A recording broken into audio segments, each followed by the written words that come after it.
What up, football family? Welcome to the Fantasy Football Show. I am your host, P.L. Coulter. I am humbled and blessed to bring you Season 3 of the Fantasy Football Show. That's right. We're working on Season 3. I certainly appreciate everyone who's followed from Season 1 and Season 2. This year promises to be the biggest, brightest, most promising season that we've ever had. We've extended our Fantasy Football family to bring you the hottest, the latest, the greatest start and sit advice. Starting with my boy, Nicktorious from the NY. Nick, what's up, baby? What up, son? All right. Okay, now this year, we're going to start with our first ever draft edition of the Fantasy Football Show. We're going to let you know some start and sit advice to get laid a foundation for your fantasy football and ultimately your championship run. All right? So let's get started. All right. Now, we've been getting blown up on Twitter all summer long asking for start and sit advice. Hey, when does the Fantasy Football Show start? Hey, what should I do with this player or that player? Well, hey, the wait is over. We got your answers right now. So let's get to it. All right, Nick. Jake and Plano. The big three QBs are off the board. Hey, you want to go ahead and let the people know who the big three QBs are? Hey, let's do it. Rodgers, Brady, Breeze. Boom, there you go. Now, before we go any further, if you're in a fantasy football draft and you have one of the top 3 picks, if you don't pick one of those 3 players, what do? You're losing, son. So make sure, if you got one of the top 3 picks, Brady, Rodgers, Breeze, get them in your lineup. Gotcha. But I digress. All right, so if they're off the board, let's say you're 5, 6, 7, 8, and Jake and Plano ask, if the big 3 are off the board, Matthew Stafford and Cam Newton are available, who do you take? Oh, that's easy. I need y'all to bring it in right here. Cam, baby. Cam Newton all day. Need I remind you, Cam Newton, over 4,700 total yards. We're talking about 35 total touchdowns. We're talking about the man, the myth, the legend, the Clark Kent, the Superman, the Cam Newton, baby. The reason why you really want to get him into your lineup is because he's strong, he's fast, he's durable. He got you 4,100 yards passing and over 700 yards rushing, 14 rushing TDs. So you know he's a goal line threat. He's durable, he's reliable, he's a consistent, solid play. Get Cam Newton into your lineup if the big 3 are off the board, all right? I got to do it. Flag on the play. Flag on the play? What's up, flag? You ain't going to tell me that you're going to sit Matthew Stafford and you're going to start Cam Newton. You're going to pick him first over Matt Stafford. That's crazy. That's crazy. Matthew Stafford? Matthew Stafford. Please explain. I don't have to explain. 5,000. 41, that's yards and touchdowns. Interception 17. Those are B stats. B stats. Pocket presence. Can drop back. And who is he throwing to? That's right. He's throwing to Calvin Megatron Johnson. All right. Me personally, I would rather take the guy that has the durability factor. I mean, Matt Stafford, yes, he did throw for 5,000 yards last year, but prior to that, he was basically a light bulb. He was a halogen bulb. He was fragile. Wow. If you drop him on the ground, he's going to shatter into pieces. Wow. So Cam Newton from his days at Auburn, you know he's going to run, he's going to pass, he's going to lower his shoulder. He's going to be an every week starter for you. Less the bye week, you know he's going to be there for you each and every week through your fantasy football playoffs. Don't get me wrong. Cam Newton. If Matthew Stafford was off the board, I'd pick him. No problem.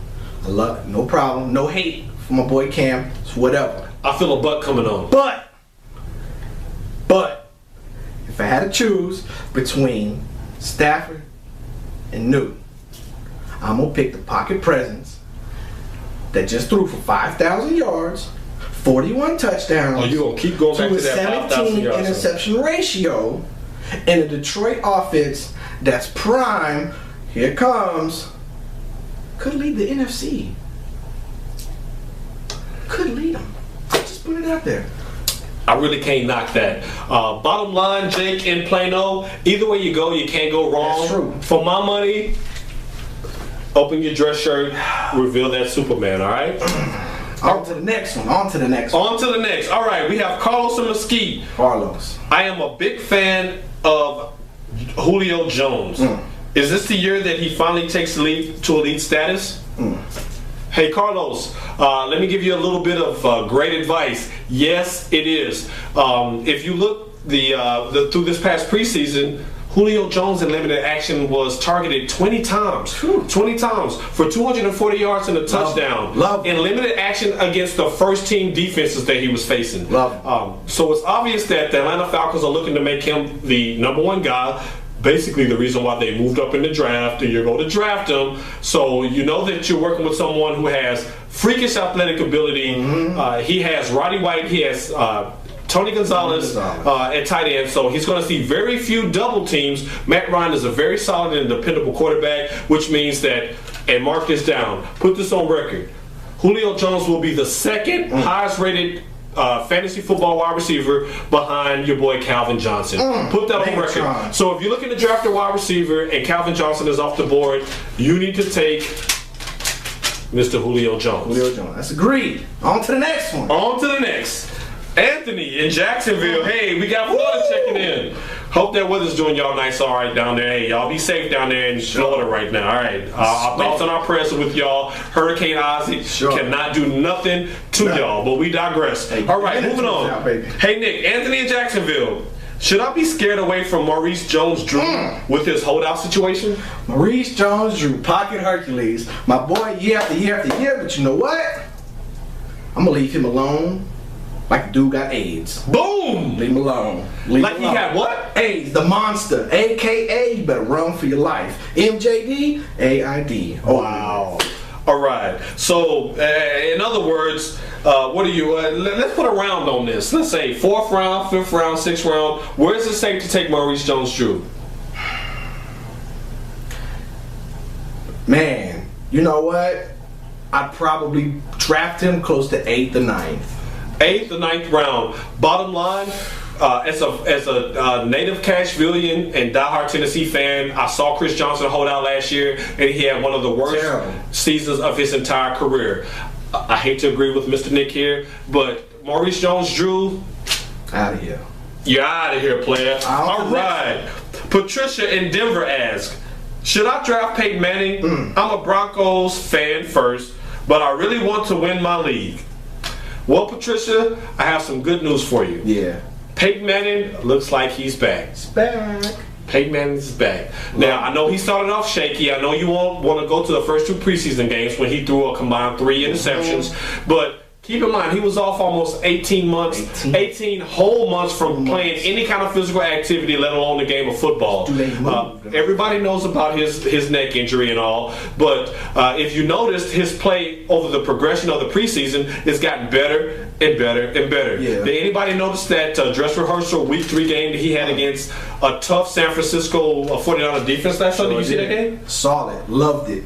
Peyton took a number of tough hits and still managed to put up a passer rating of Manning like 148. And now this is against a San Francisco defense that carried their team to the NFC Championship game last year. Yeah. So he wasn't playing against any bums. It looks like Peyton Manning is back. Now, from what I've been seeing here in recent leagues, he's been going in the 4th, 5th round. If you can get Peyton Manning in the 4th or 5th round, you're definitely solid to start your league. That's a solid foundation. Get you a solid stud running back, a solid stud wide receiver. Take you Peyton in the 3rd round and dominate your league, Patricia. Good luck to you, baby girl. All right, moving on.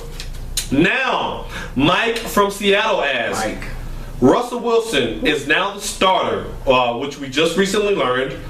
I like his game, but does he have any fantasy value? Nick, what you think? Fantasy value. Me personally would draft Russell 6th round. Drafting Russell, your first 5, you better have them all-stars. You better.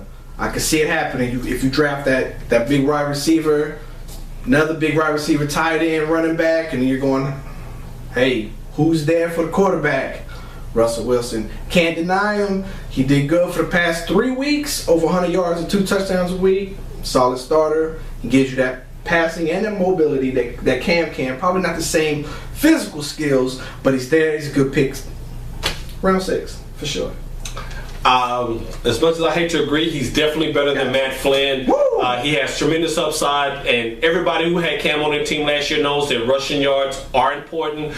Any kind of rushing quarterback will be a goal line threat. Russell Wilson, hey, if you pick him up late in rounds and you have a solid core around him, you should be in good shape. Yeah. Mike, don't be scared to take Russell Wilson. I'm sure nobody else will. Now, I know you all thought that we would save our home alert for the first official week of the fantasy football season, but not so fast, my friends, in my Lee Corso voice. This year, as far as the draft goes, if there's a home alert, and we both are residing in the city of Dallas, of course, that would be Mr. Tony Romo.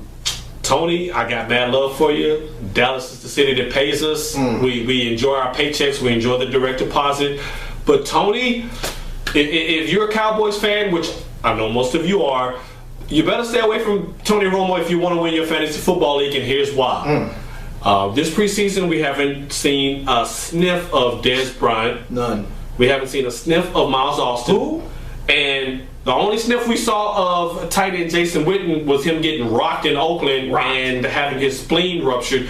And he's questionable for week 1. They're going against the New York Giants. We all know that the offensive line looked putrid, if not absolutely deplorable and horrible. Ugly. That's a 9, that's a 10. That's a 9, that's a 10. That's 11. It's 11. That's a 12. That's a degrading number. That's a degrading number. That's a degrading number right there. So, if you have Tony Romo on your radar, you may want to drop him. If you pick him up maybe in the 4th or 5th round as a backup, fine. But the Cowboys have some serious offensive line issues. None of their wide receivers have played together this offseason. We haven't seen a peep out of Miles Austin. His top 3, actually, let's back that up. His top 4 receivers from last year are all questionable for week 1. That's Miles Austin. We haven't seen him with his hamstring. That's Dez Bryant. We still don't know if the commissioner is going to suspend him for beating down his mama. With a hat. Who does that? I'm just saying. Who hits their mama with a hat? Who takes that off his head? Hey, mama, I love you. Love you, moms. It's never coming off to your head. I will never hit you with my hat, mama. Never, ever. All right. So you got Jason Witten, who's been his security blanket, who has a spleen injury, and he's doubtful for week 1. Offensive line issues. DeMarco Murray coming back from injury. It just doesn't seem like a recipe for success for Tony Romo. At least the first week. At least the first week. Because you're going up against the Giants, and you're weak on every position. Right. You're talking about the Super Bowl champions. So are you saying that you need to drop Tony to a backup role? I say, if you draft Tony, it's fine. Keep Tony. Sit him. You don't want to play him. Positional weeks. If you're going up against Cleveland, Arizona, teams that's not going to give you scare factor on defense, go ahead. That's usually when he balls out. I hate to digress him, but I digress.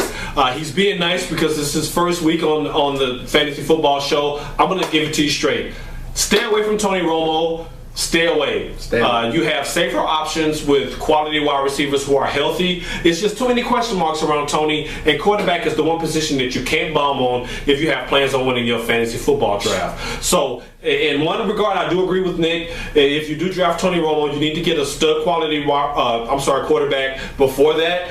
Maybe get Tony as a backup, or maybe if you do draft him, make sure you have a Russell Wilson sitting behind him, a quality somebody who can come in and take some starts from him in case he starts off struggling, because the NFC East is no joke, and we haven't seen anything out of that Cowboys offense this preseason. All right, so this concludes week 1 of the Fantasy Football Show, the draft edition. On behalf of Mr. Nicktorious, myself, Paul Coulter, I'd say life is a sport, so always play to win.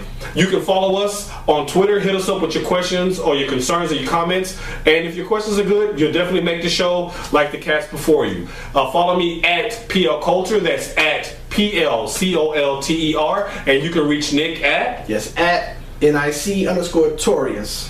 That's NIC_Torious. TORIOUS. I know y'all know how to spell, but we just showing some love. All right, on behalf of my boy Nick, it's your boy PL. We're out. God bless.